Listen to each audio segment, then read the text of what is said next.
para pimpinan-pimpinan pondok pesantren, pimpinan-pimpinan majelis ta'lim, para ustaz ini pada hari ini kita doakan semoga senantiasa dalam rahmat ridha Allah Subhanahu wa taala. Juga tim Hadrah Al-Batul, kita doakan juga semoga senantiasa dalam keberkahan. Juga semua yang hadir di majelis ini, baik ibu-ibu, kakak-kakak, adik-adik, anak-anak, yang semoga semuanya dirahmati Allah, disayang Allah, dibahagiakan Allah, disayang Rasulullah, dicintai Rasulullah, dan kelak di hari akhirat nanti diizinkan untuk berada dalam rombongan Nabi besar Muhammad sallallahu alaihi wasallam, digiring di belakang beliau sebagai umatnya, insyaallah masuk surga semoga tanpa hisab, tanpa azab, birahmatika ya arhamar rahimin, bijuldika ya ajwadal ajwadin, innahu waliyul qadir ala dzalik. Saudaraku sekalian saya muliakan, tema kita pada hari ini meraih cinta Rasulullah sallallahu alaihi wasallam. Perlu kita meraih cintanya Nabi Muhammad sallallahu alaihi wasallam. Kenapa? Karena dua hal. Yang pertama, karena Allah mencintai Nabi Muhammad dan tidak pernah mencintai apapun dan siapapun lebih daripada cintanya Allah kepada Nabi Muhammad. Dan dari besarnya cinta Allah kepada Nabi Muhammad, kalau dilihat oleh Allah, kamu mencintai Nabi Muhammad, apalagi kamu dicintai oleh Nabi Muhammad, maka kamu pun pantas untuk dicinta oleh Allah.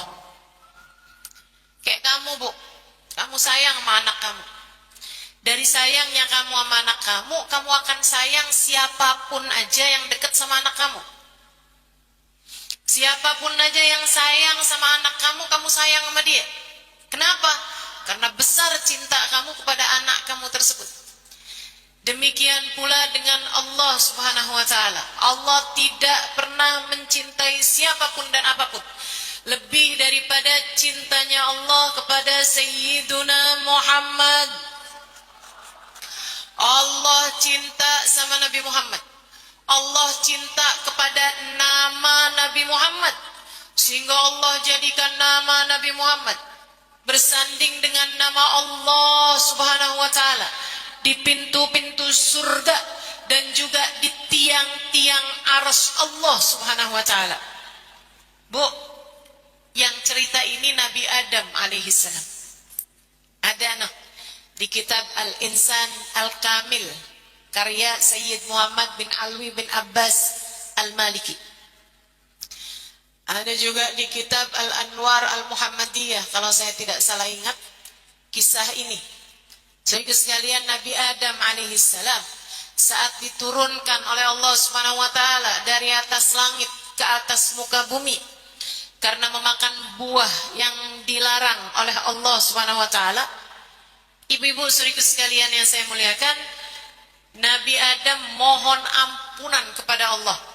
Ucapan Nabi Adam yang Allah tulis dalam Al-Quran, Rabbana zalamna anfusana wa in lam taghfir lana wa tarhamna lanakunanna minal khasirin.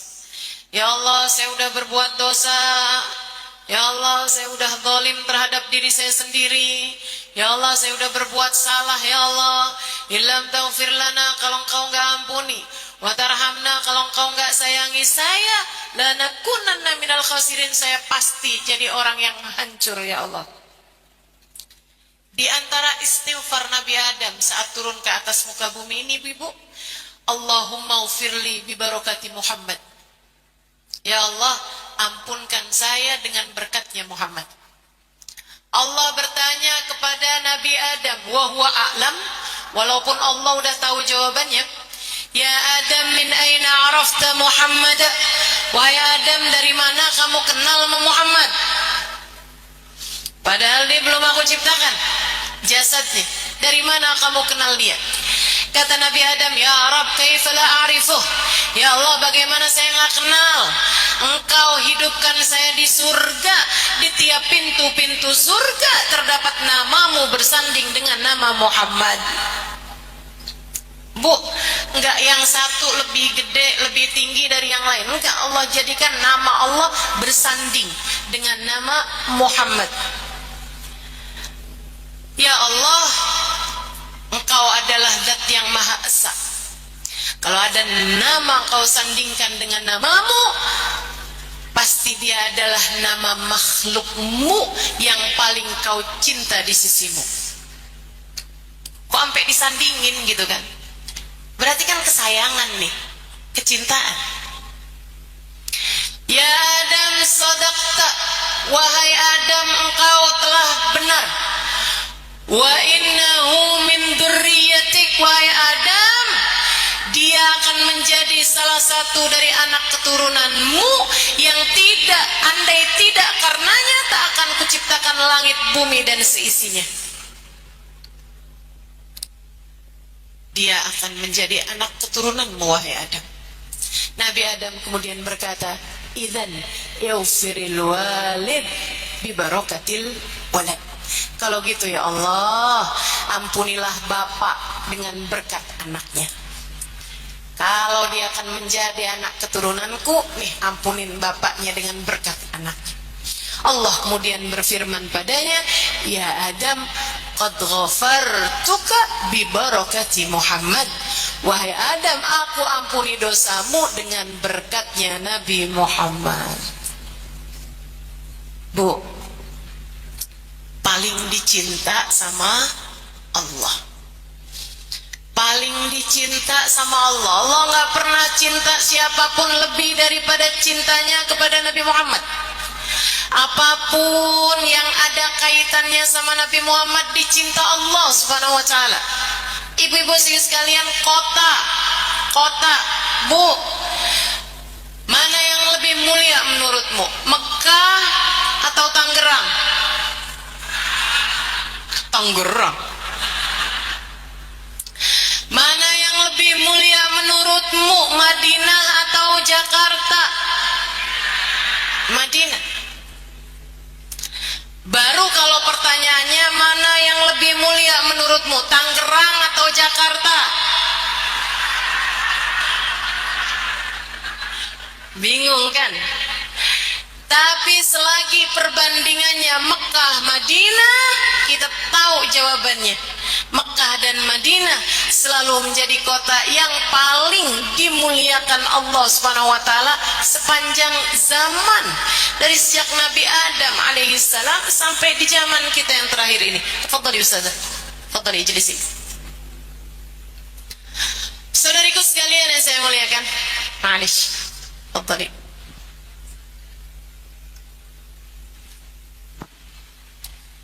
Saudariku sekalian, oh, Mekah mulia mungkin karena ada Ka'bah di sana. Mekah mulia mungkin karena ada Hajar Aswad di sana, karena ada Masjidil Haram di sana. Ibu-ibu sekalian, Allah berfirman dalam Al-Qur'an, A'udzu billahi minasyaitonir rajim. Bismillahirrahmanirrahim. La uqsimu bihadzal balad. Aku bersumpah atas nama kota Mekah. Bu, satu tempat kalau dijadikan sumpah oleh Allah SWT, artinya tempat tersebut adalah tempat yang paling mulia. Sebab Allah kalau jadikan sesuatu sebagai sumpahnya, artinya sesuatu tersebut yang paling mulia di kelasnya. Allah bersumpah dengan buah-buahan. Kata Allah, wattini wazaitun, demi buah tin, demi buah zaitun. Artinya kedua buah itu, Bu, yang paling mulia di sisi Allah Subhanahu wa taala, yang paling terbaik di sisi Allah Subhanahu wa taala. Bukan karena enggak ada rambutan kali Ustazah. Bukan karena mungkin enggak ada durian kali. Kalau ada mungkin sumpahnya demi durian, demi rambutan. Enggak gitu. Allah bersumpah, aku bersumpah atas nama kota Mekah. Artinya kota Mekah adalah kota paling mulia di sisi Allah Subhanahu wa taala. Sebabnya apa ya Allah? Wa anta hillun bihadzal balad. Karena engkau wahai Nabi Muhammad berada di sana. engkau wahai Nabi Muhammad berada di sana, antahil bihadzal balad, selagi kamu ada di kota Mekah, maka Mekah menjadi tempat yang paling dicinta Allah SWT, paling mulia di sisi Allah SWT. Karenanya Bu, para sahabat meriwayatkan, para ulama meriwayatkan, fiha khilaf. Di antara para sahabat, para ulama nih, dari zamannya sahabat sampai ke zaman sekarang ini, ada khilaf. Apakah Mekah lebih utama ataukah Madinah lebih utama? Tapi khilaf itu terjadi sesudah wafatnya Nabi Muhammad. Amma fiha, adapun di zaman hidupnya Nabi besar Muhammad sallallahu alaihi wasallam, maka tempat yang paling mulia adalah yang ada Nabi Muhammadnya. Waktu Nabi Muhammad di Mekah, Mekah lebih mulia daripada Madinah. Waktu Nabi Muhammad hijrah ke Madinah, Madinah lebih mulia daripada Mekah. Tergantung di mana Nabi Muhammad sallallahu alaihi wasallam. Kota kayak begitu, Bu. Bahkan para ulama mengatakan seperti yang disampaikan guru kami Sayyidil Habib Umar bin Hafid, ijtama' jami'ul ulama bi anna afdalul biqa' 'ala al-itlaq ar-rawdah asy-syarifah haitsu fiha an-nabi sallallahu alaihi wasallam hatta 'ala al-'arsy wal kursi. Kata Sayyidil Habib Umar bin Hafid, para ulama sepakat dari zaman sahabat sampai ke zaman kita sekarang ini bahwasanya tempat paling tercinta di sisi Allah adalah Ar-Raudhah Asy-Syarifah, adalah Qubbatul Hadra, kubahnya Nabi Muhammad sallallahu alaihi wasallam. Sebab di dalamnya terdapat Nabi besar Muhammad sallallahu alaihi wasallam. Dia lebih mulia di sisi Allah, bahkan mengalahkan arsy-Nya Allah Subhanahu wa taala, bahkan mengalahkan Sidratul Muntaha. Tempat ada Nabi Muhammadnya jadi mulia di sisi Allah. Bagaimana dengan hatimu? Kalau di dalam hatimu terdapat Nabi Muhammad sallallahu alaihi wasallam. A'udzu billahi minasy syaithanir rajim. وما كان الله ليؤذبهم وأنت فيهم وما كان الله ليؤذبهم وهم يستغفرون. Kata Allah, وما كان الله ليؤذبهم وأنت فيهم. Allah tidak akan menurunkan azab kepada satu kaum selagi engkau wahai Nabi Muhammad ada di antara mereka. Li ajlil ain qurratil Madinah, hanya karena sepasang mata Allah muliakan seluruh kota. Bu, hanya karena sepasang mata Allah jaga seluruh kota.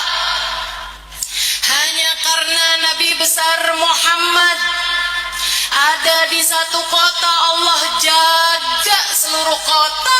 Enggak akan turun azab Allah SWT di kota tersebut selagi Nabi Muhammad berada di sana. Bu, jika di dalam dirimu terdapat Nabi Muhammad, jika di dalam hatimu terdapat cinta kepada sang baginda Nabi besar Muhammad sallallahu alaihi wasallam, maka Allah akan menjaga hatimu, maka Allah akan menjaga hidupmu, maka dijauhkannya kamu dari segala mara bahaya, dijauhkannya kamu dari segala petaka, dijauhkannya kamu dari segala kehancuran.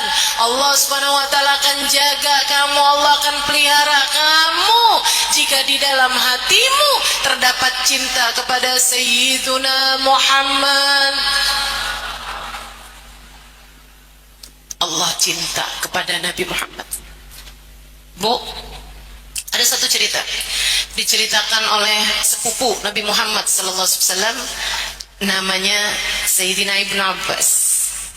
Sesudah wafatnya Nabi Muhammad sallallahu alaihi wasallam berapa tahun, Ibnu Abbas utang sama orang Yahudi. Nah ini Nabi itu juga gitu Bu, waktu hidup Nabi kalau utang, hutangnya sama orang Yahudi. Kenapa? Mereka nggak segan buat nagih kepada Nabi Muhammad SAW dan nggak segan buat ngutangin Nabi Muhammad SAW. Kalau umat Islam segan buat dihutangin sama Nabi, maunya ngasih. Nabi nggak mau. Nabi nggak mau dikasih. Nabi maunya utang. Utang kan dibayar. Nabi juga kalau hutang itu Bu ngasih barang jaminan. Nabi ngasih kalau hutang barang jaminan. Tentu hutangnya bukan hutang riba. Kalau hutang riba hukumnya haram. Maka ibu-ibu saudara sekalian, jangan ada yang berani pinjol. Sepakat? Nggak apa-apa. Nggak punya yang dipunyain sama ipar kamu, nggak apa-apa. iPhone sekarang udah berapa belas, kamu masih punyanya yang jadul, zaman masih iPhone 4, nggak apa-apa. Nggak apa-apa. Nggak apa-apa Bu. Nggak punya yang dipunyain sama orang lain tuh nggak apa-apa. Karena sesedikit apapun yang kamu punya cukup untuk membiayai hidupmu, tapi sebanyak apapun yang kamu punya nggak akan cukup untuk membiayai gaya hidupmu. Kalau pengen hidupmu tenang, jangan banyak gaya. Setuju? Kalau mau hidup tenang, jangan banyak. Jangan banyak. Apalagi kalau sampai berani-berani sama yang haram, berani-berani sama yang bukan hak miliknya, yang bukan miliknya dia ambil untuk menguasai hal tersebut. Nggak ada yang gratis, ibu-ibu sekalian, nggak akan ada yang gratis. Kamu ambil sesuatu yang bukan milikmu, kamu pikir kamu bisa dapat sesuatu secara gratis. Nggak ada, diambil balik sama Allah. Diambil balik sama Allah. Dan hati-hati, kalau Allah mau ambil balik, seringkali bukan berupa harta, melainkan berupa keberkahan dalam hidupmu, kemuliaan dalam hidupmu. Bahkan terkadang ketika Allah benar-benar murka kepadamu, seringkali yang diambil balik darimu adalah keimanan, sehingga sulit baginya untuk mati dalam husnul khatimah. Sulit baginya untuk mati membawa iman. Na'udzubillah min dzalik. Na'udzubillah min dzalik. Sayyidina Ibnu Abbas hutang orang Yahudi. Satu waktu beliau ditagih sama Yahudi tersebut. Di saat beliau lagi masak di tanur. Tanur itu Bu kayak tong bentuknya. Masih ada di sebagian kampung-kampung di Arab. Saya sering lihat tuh. Jadi mereka masaknya itu dimasukkan ke dalam tong. Tongnya dilapisin tanah gitu. Masukin bahan bakarnya, masukin kayu, nyalain. Nanti kalau udah tinggal baraknya aja, rotinya ditempel-tempelin tuh di situ, adonan rotinya. Nah, nanti mateng tuh. Saudara sekalian, Ibnu Abbas lagi masak di tanurnya di luar rumah. Yahudi nagih. Duduk si Yahudi di samping Ibnu Abbas. Kata Ibnu Abbas, tungguin ya, roti saya matang, ntar saya ambilkan, uangnya saya bayar sama kamu. Sambilan nungguin rotinya matang, dibuat dakwah sama Ibnu Abbas. Halla taslim taslam, kamu nggak pengen masuk Islam? Kalau kamu masuk Islam, kamu selamat loh dunia akhirat. Si Yahudi bilang, apaan? Orang Islam ceritanya neraka mulu. Katanya orang Islam kalau mau masuk surga mesti lewat neraka. Kata Ibnu Abbas, iya. Semua orang masuk surga mesti lewat neraka Bu, di atasnya. Wa inhum illa wariduha, kata Allah, semua dari kalian pasti akan lewat dalam di atasnya neraka buat masuk ke dalam surga. Hanya orang Islam. Tsumma nunajjil ladzina taqaw wa nadharu adh-dhalimina fiha juthiya. Kata Allah Subhanahu wa taala, kemudian kami selamatkan orang-orang yang bertakwa dan kami membiarkan orang-orang yang zalim terjatuh masuk ke dalam neraka. Kata Ibnu Abbas, tapi orang Islam tuh biar kata masuk neraka sekalipun nggak kenapa-napa, iman akan menjaga dia. Masa bisa begitu? Katanya Yahudi ini. Oleh Ibnu Abbas, dia bilang, tar saya kasihin kamu buktinya. Habis rotinya selesai, mateng, diangkat-angkatin, Sayyidina Ibnu Abbas masuk ke dalam rumah, keluarkan kain. Ada 3 buah kain, hitam, merah, putih. Kata Ibnu Abbas, nyalain lagi tuh apinya, masukin kayu bakar, nyalain api, apinya lagi gede-gedenya. Kata Ibnu Abbas, nih ya, ini nih yang hitam misalnya gitu, ini Yahudi ya, misalnya nih Yahudi, kita masukin dalam api. Ya, ini ya yang merah nih misalnya, ini misalnya Nasrani ya, kita masukin ya. Yang ini nih yang putih nih ya, misalnya orang Islam ya, misalnya ya, kita masukin. Dapat, tutupin sama Ibnu Abbas tanurnya tadi. Tanyain, kira-kira udah pada gosong belum? Udah habis nih, udah hangus semuanya nih. Kita lihat. Dibuka sesudah beberapa menit, diambil tuh yang hitam. Udah gosong. Nih kan gosong nih. Nah api nih gosong nih, kena neraka nih. Nih yang merah, nih gosong juga nih, habis. Yang putih tetap seperti sedia kala, nggak kena satupun goresan hangusnya. Gimana? Selamat nih kan? Orang Islam selamat. Jangankan cuma lewat di atas api neraka, andai masuk sekalipun dia akan selamat. Gimana, masuk Islam enggak?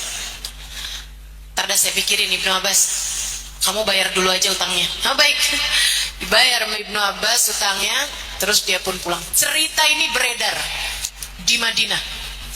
Orang kemudian berdatangan kepada Ibnu Abbas, bukan mau nanya tentang kisahnya, tapi pengen tahu, Ibnu Abbas, kain apa yang kamu masukkan ke dalam api tapi api tidak dapat membakarnya? Dengerin biar kamu ngerti.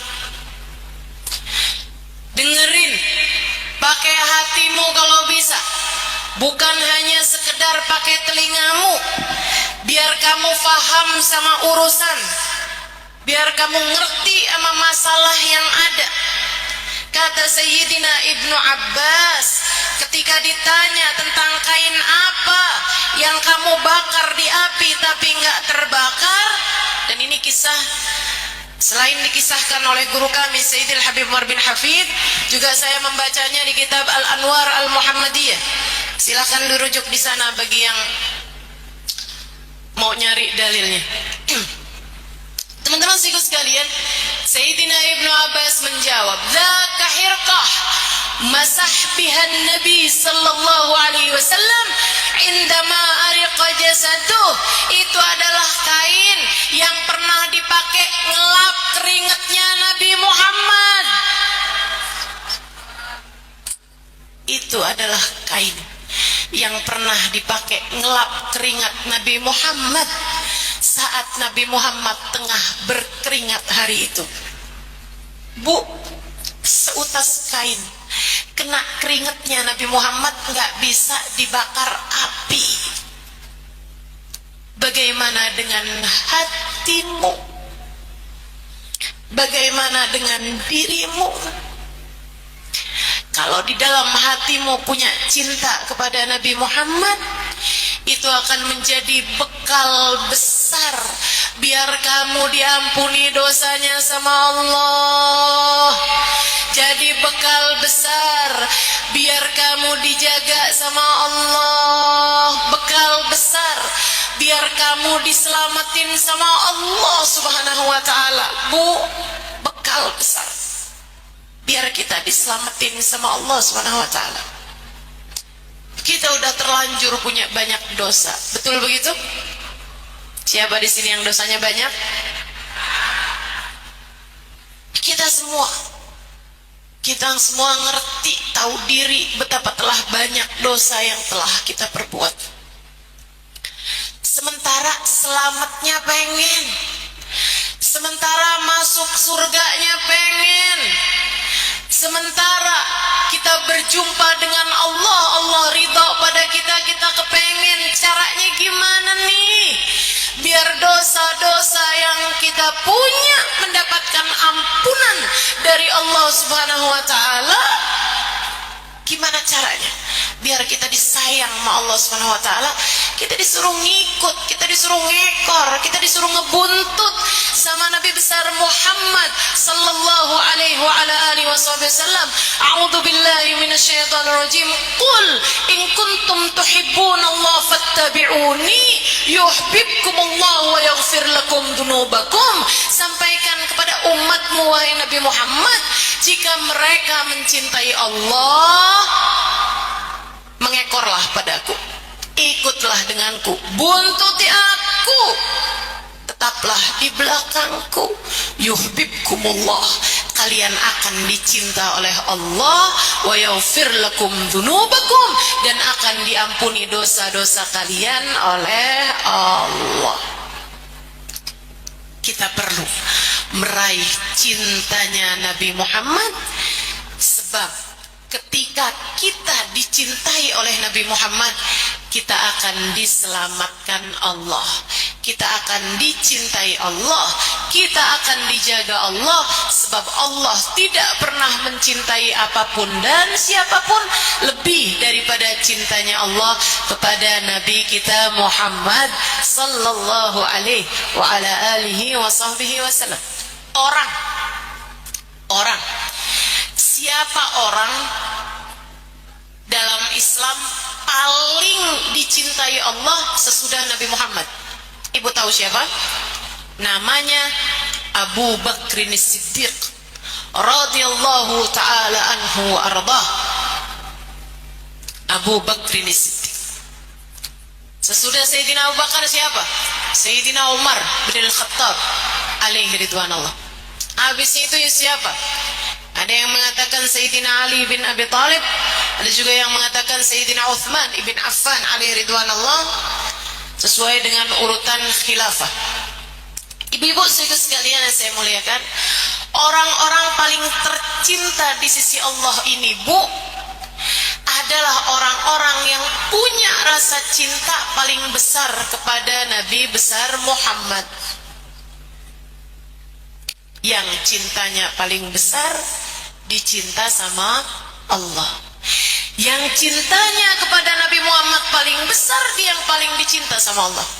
Katanya Sayyidina Abu Bakrin Siddiq, aku pandangi Nabi Muhammad, terus aku pandangi Nabi Muhammad, dari ujung rambut ke ujung kakinya aku pandangi dia lagi dan lagi.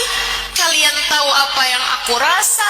Seluruh diriku kepadanya dipenuhi dengan cinta. Sayyidina Abu Bakar tuh kayak lagi mau cerita, saya tuh cinta sama Nabi Muhammad bukan cuman pakai hati, mata saya cinta, telinga saya cinta, tangan kaki saya cinta, seluruh anggota tubuh saya cinta kepada Nabi besar Muhammad sallallahu alaihi wa ala alihi wasallam. Sayyidina Abu Bakrin Siddiq radhiyallahu taala anhu arda, cintanya luar biasa kepada Nabi Muhammad.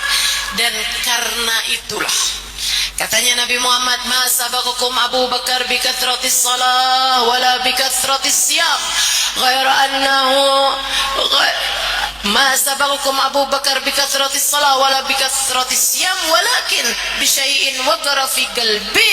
Abu Bakar lebih dari kalian semuanya, bukan karena banyaknya puasa, bukan karena banyaknya salat, meskipun salatnya banyak, puasa sunnahnya banyak, tapi bukan karena itu.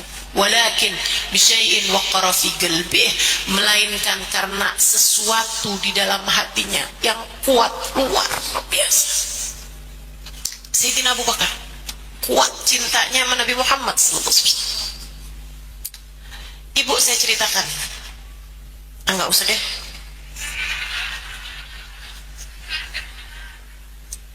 Sayyidina Abu Bakrin Siddiq Islam.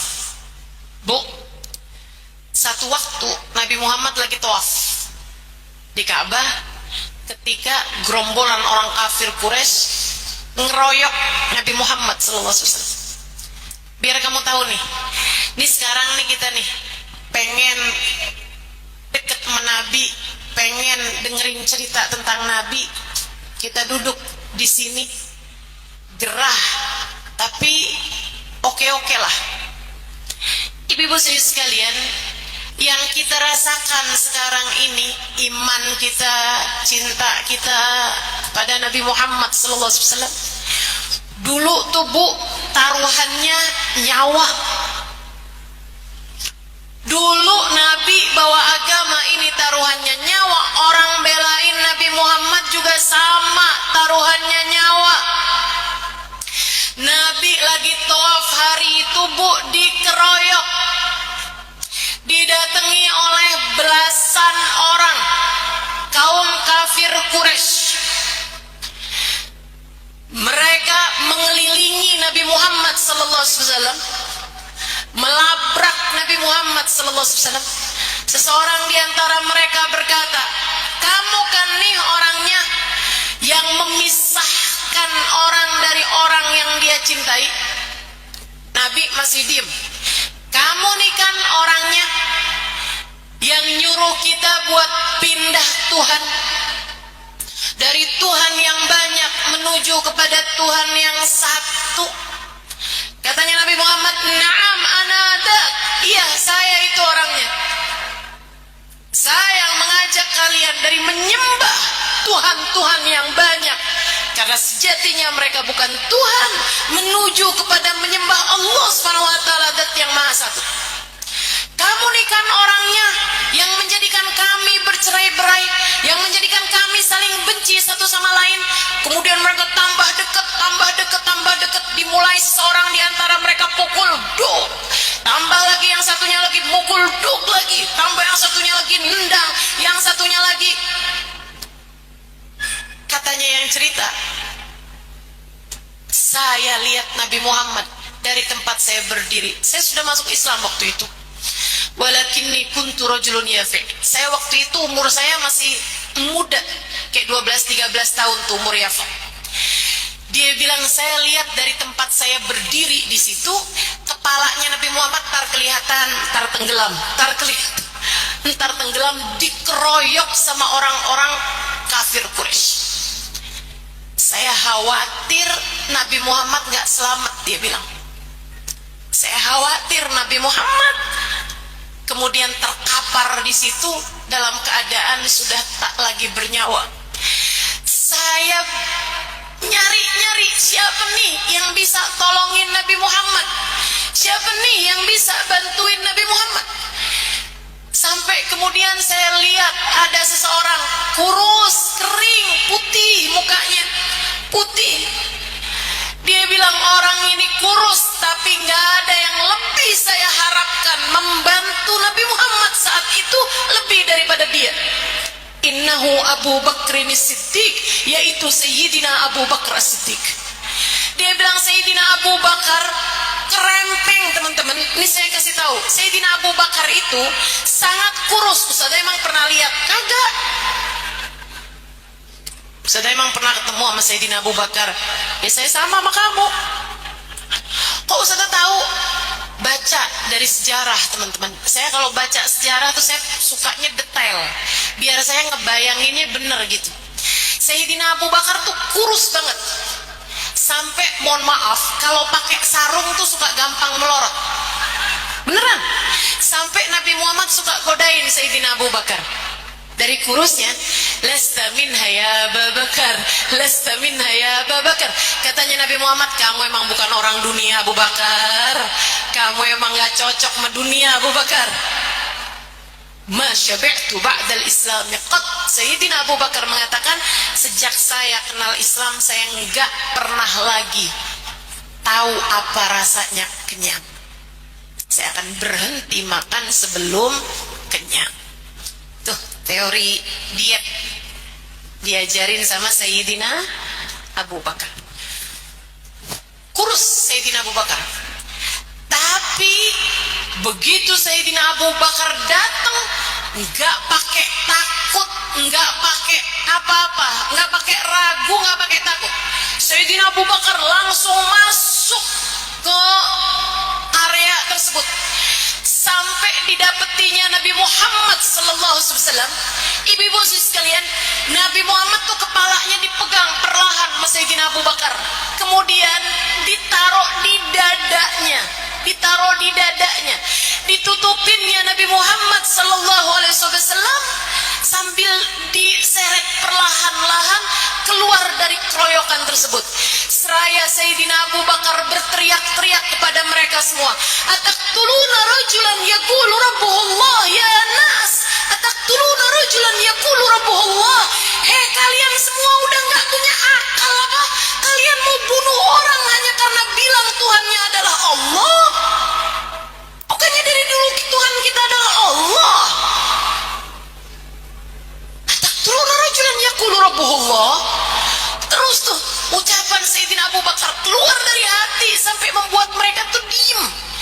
Nabi kemudian berada dalam pelukan Sayyidina Abu Bakar, diseret perlahan sampai keluar dari keroyokan tersebut.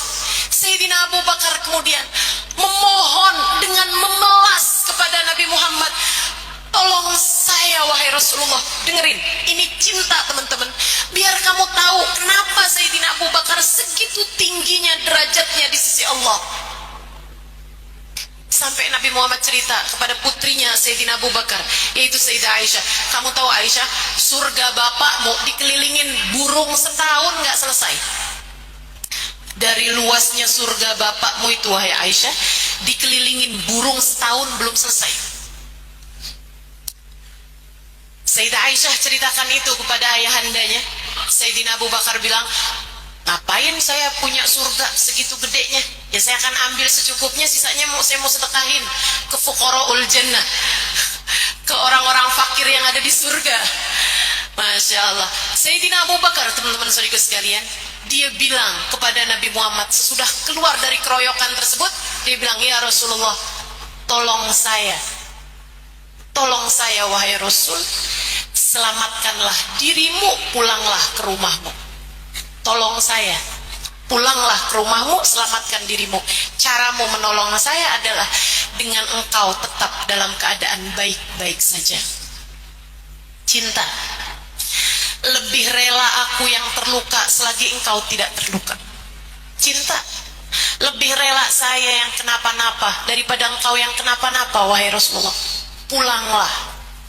Tolong saya wahai Rasulullah, selamatkanlah dirimu, pulanglah ya Rasulullah.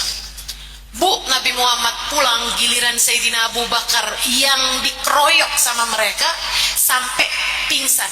Saat Sayyidina Abu Bakar pingsan, itu orang yang lewat di sekitarnya nggak tahu kalau itu Sayyidina Abu Bakar. Dari memar-memarnya tubuh beliau, merah-merahnya tubuh beliau kena serangan sama pasukan kafir Quraisy itu. Beliau dibawa kemudian sama keluarganya,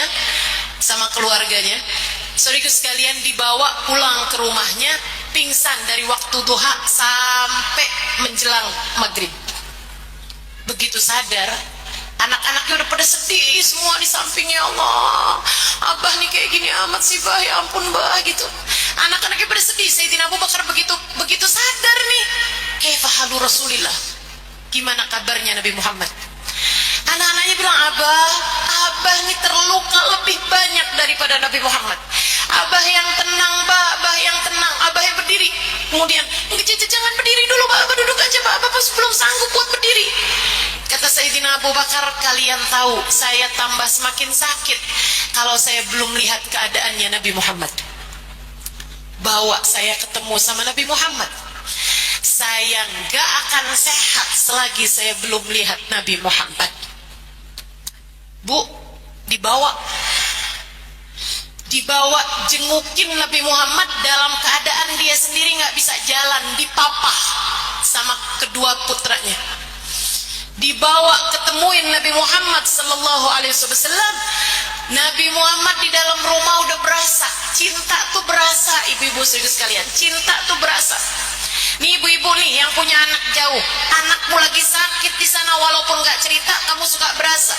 Kenapa gitu? Cinta. Cinta tuh terasa, ibu-ibu sekalian. Nabi Muhammad nih baringan di atas tempat tidur karena kesakitan juga sama apa yang terjadi sama beliau sebelum kedatangannya Sayyidina Abu Bakar. Tapi begitu Sayyidina Abu Bakar datang, mulai nih mendekat, dipapa sama anak-anaknya, berasa Nabi Muhammad teleponnya kenceng, telepon cinta. Sayyidina Nabi Muhammad berdiri, kemudian berjalan sampai ke pintu, tungguin. Sampai ketika Sayyidina Abu Bakar datang, Nabi Muhammad berjalan setengah berlari. Sayyidina Abu Bakar ngelihat Nabi Muhammad setengah berlari, dilepasin pegangan anaknya, dia berlari juga berpelukan keduanya di depan rumah Nabi Muhammad sallallahu alaihi wasallam. Itu Sayyidina Abu Bakar. Cintanya kepada Nabi kita Muhammad luar biasa. Itu yang menjadi sebab kenapa Sayyidina Abu Bakar dicinta sama Allah subhanahu wa ta'ala. Kamu pengen dicinta sama Allah, pengen selamat dunia dan akhirat, pengen jadi orang yang benar, Bu, taruh di hatimu rasa cinta kepada Nabi Muhammad. Taruh di hatimu rasa cinta kepada Nabi Muhammad.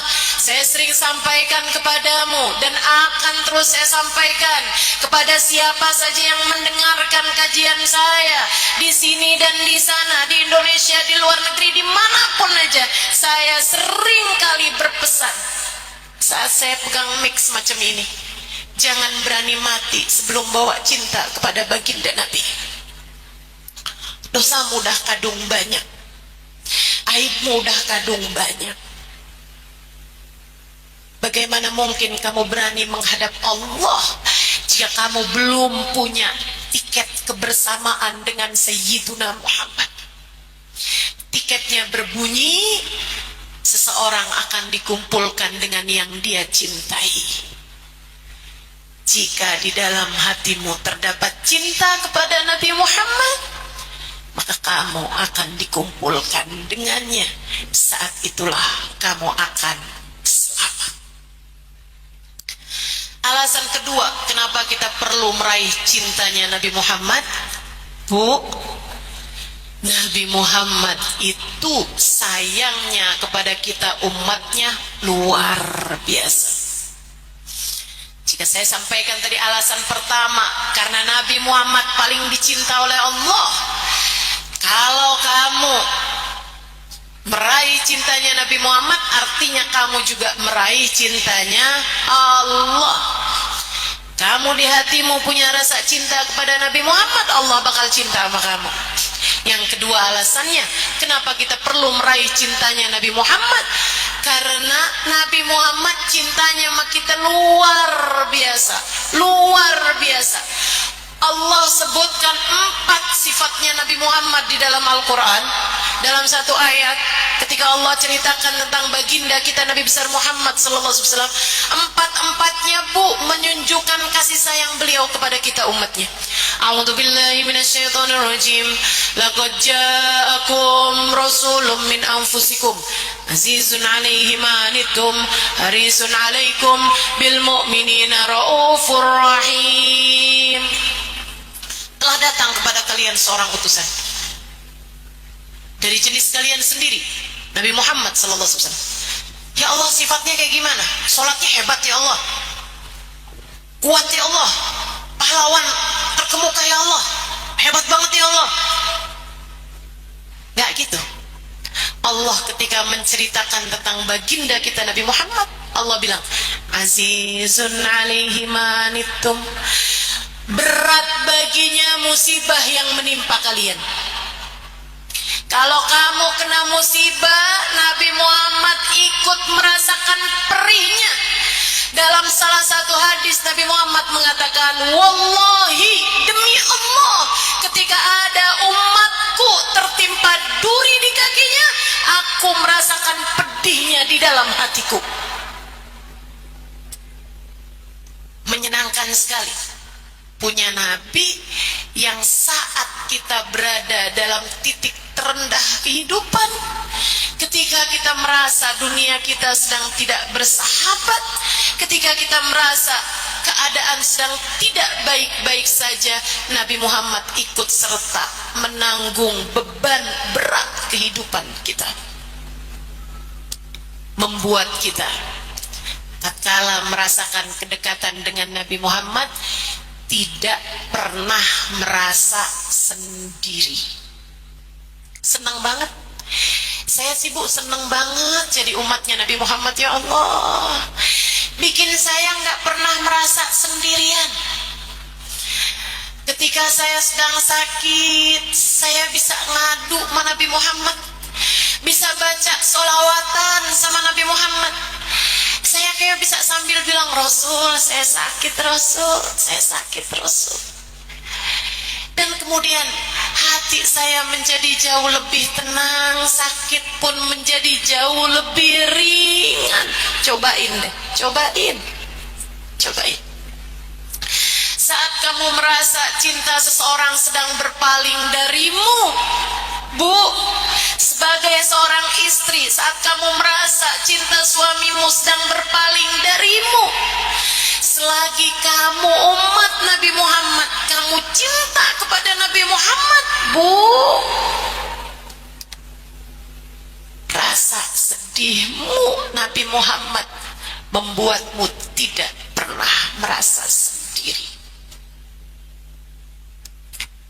Kamu tinggal bilang, ya Rasulullah, suami saya yang dulu katanya nggak bisa hidup tanpa saya, sekarang begitu mudah berpaling dari saya. Ya Rasulullah, siapapun boleh datang dan pergi, aku berharap engkau tak pernah membiarkanku sendiri.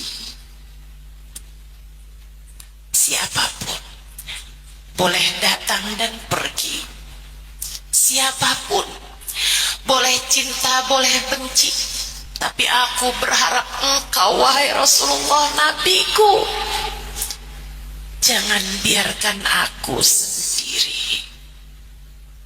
Enak dekat sama Nabi itu, enak. Azizun alaihi ma anittum harisun alaikum, sangat menginginkan kebaikan bagi kamu, pengen kamu selamat, pengen kamu dapat ampunan, pengen kamu dapat rahmat, pengen kamu dapat cinta. Wabil mu'minina raufun rahim, terhadap orang yang beriman rauf, nggak tegaan, rahim, penuh cinta, penuh sayang. Nabi kita Muhammad sallallahu alaihi wasallam. Jadi kamu perlu meraih cintanya Nabi Muhammad, sebab kalau kamu udah dicintai sama Nabi Muhammad secara khusus nih, Nabi udah kenal sama kamu secara pribadi. Kalau kamu bilang, Ustazah bukannya Nabi kenal nih sama kita nih umatnya, iya kenal secara umum. Kayak sekarang nih saya tahu semua yang hadir di sini adalah orang-orang yang sedang mendengarkan saya secara umum. Tapi apakah saya kenal satu demi satu? Nah itu kan beda. Sama, Nabi juga gitu. Kenali semua umatnya, iya tentu saja. Nabi akan kenali kamu sebagai umatnya. Ya'ti ummati ghurran muhajjalina min atharil wudu yaumal qiyamah. Kata Nabi Muhammad, umat saya akan saya bisa bedain dengan ada cahaya di wajah, tangan dan kakinya dari bekas wudunya di akhirat nanti. Nabi akan kenali kita sebagai umatnya. Tapi tahu namamu, tahu kamu secara pribadi, belum tentu.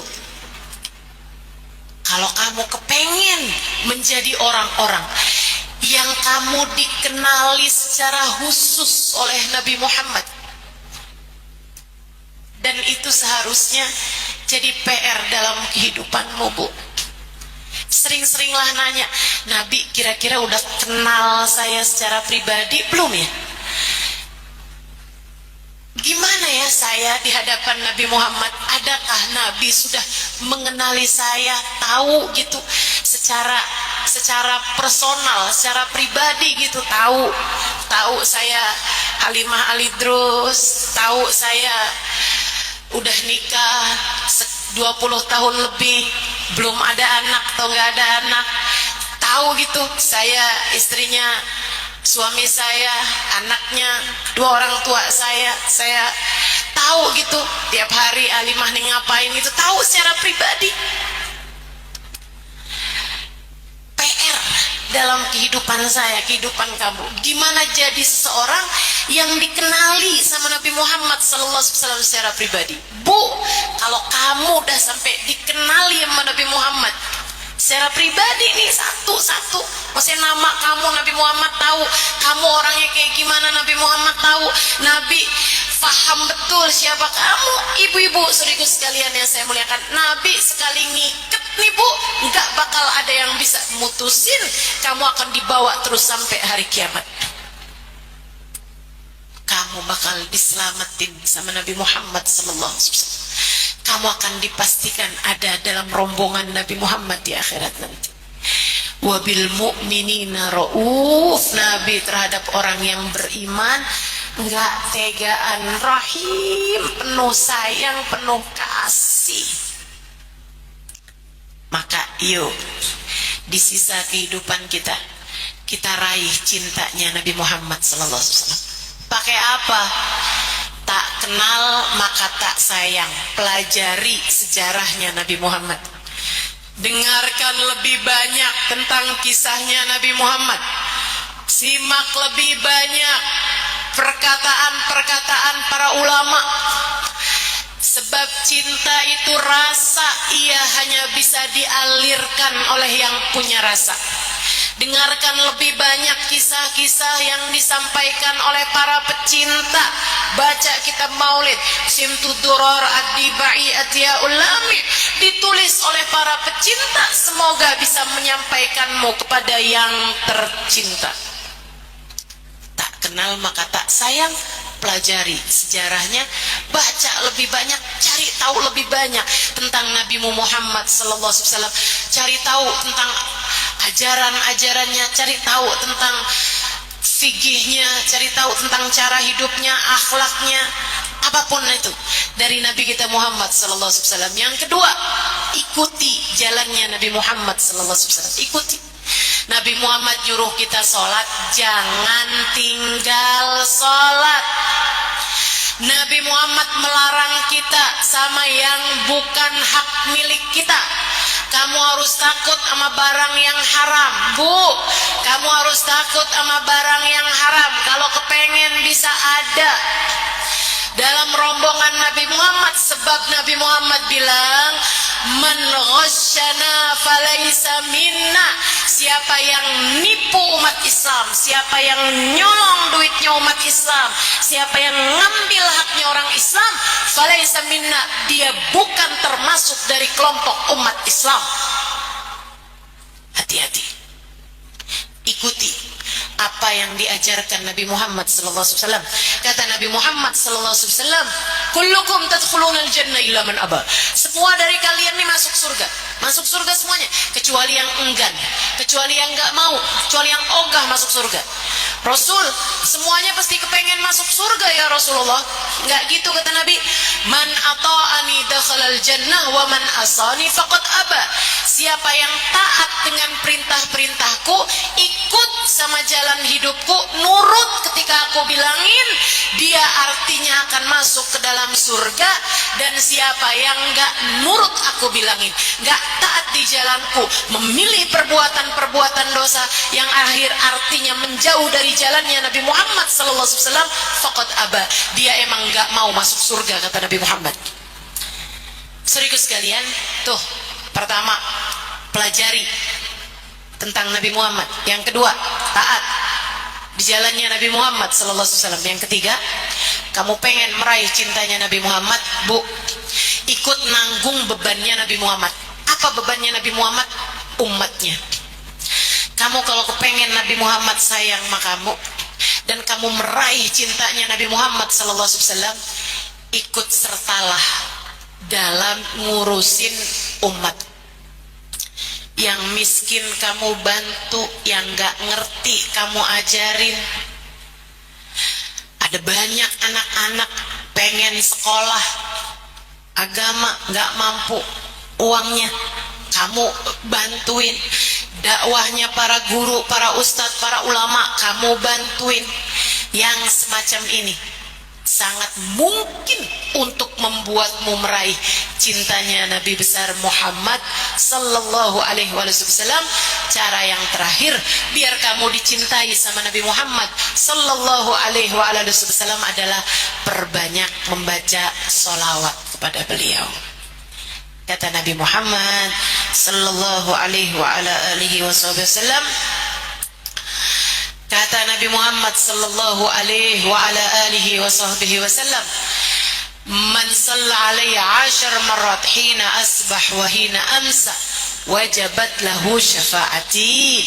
Siapa yang bersolawat padaku 10 kali pagi hari, 10 kali malam hari, kalau bisa saat bangun tidur ama pas banget sebelum tidur kamu baca sholawat 10 kali aja dah, biar nggak keburu ketiduran.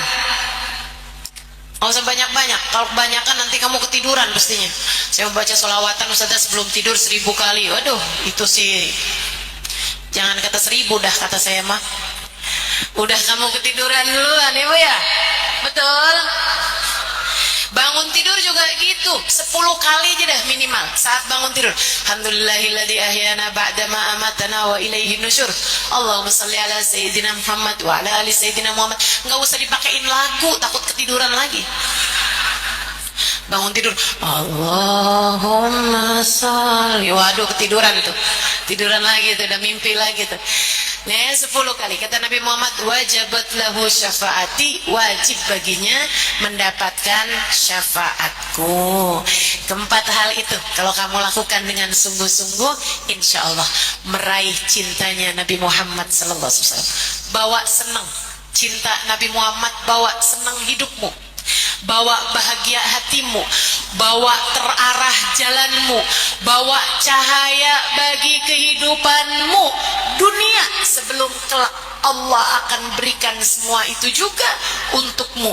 Dari sejak kamu meninggal dunia sampai kamu masuk alam kubur, sampai kamu kelak berada di padang mahsyar dalam rombongan Sayyiduna Muhammad sallallahu alaihi wasallam, gak pernah nyesel orang yang mencintai Nabi Muhammad. Selebihnya hanya akan mengalir air mata darah sesudah air matanya habis di akhirat nanti untuk siapapun yang terhalang dari cintanya Nabi Muhammad. Mumpung hayat masih dikandung badan, mumpung nyawa masih belum keluar dari tenggorokan, mumpung kamu masih bisa bernafas dengan lega di sisa hidupmu ini, mendekatlah padanya, raihlah cintanya. Rabbana zalamna anfusana wa illam taghfir lana wa tarhamna lanakunanna minal khasirin. Rabbana atina fid dunya hasanah wa fil akhirati hasanah wa qina adzabannar. Bi fadli subhana rabbika rabbil izzati amma yasifun wa salamun alal mursalin walhamdulillahi rabbil alamin. Kita bacakan suratul Fatihah untuk yang sedang koma di rumah sakit, namanya ibu ini, Ibu Sri Wahyuni. Kita doakan semoga Allah Subhanahu wa taala meringankan dia insyaallah. Apa yang terbaik dari Allah Subhanahu wa taala Allah ringankan untuknya insyaallah. Amin. Kalau sudah waktunya semoga Allah Subhanahu wa taala karuniakan padanya kematian dalam husnul khatimah yang paling ringan, yang paling indah. Nabi Muhammad semoga menjadi syafaat, pemberi syafaat baginya insyaallah. Itu juga doakan orang-orang tua kita yang sudah meninggal dunia. Kita juga doakan saudara-saudari kita, kerabat kita yang sedang sakit saat ini. Semoga Allah Subhanahu wa taala memberikan kesembuhan, kesehatan padanya insyaallah, meringankan sakitnya insyaallah. Fatihah binti syifa ajilan syifaan la yughadiru saqaman wala alama bijahin nabi sallallahu alaihi wasallam. Allahumma rabban nas adhibil ba's ishfi anta syafi wa fi antal muafi syifaan la yughadiru saqaman wala alama wa ila hadratin nabi Muhammad sallallahu alaihi wasallam. Al-Fatihah. Bismillahirrahmanirrahim. Alhamdulillah.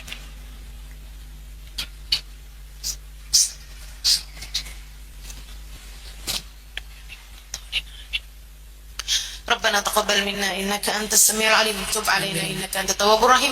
Bi fadli subhana rabbika rabbil izzati amma yasifun. Wassalamun alal mursalin walhamdulillahi rabbil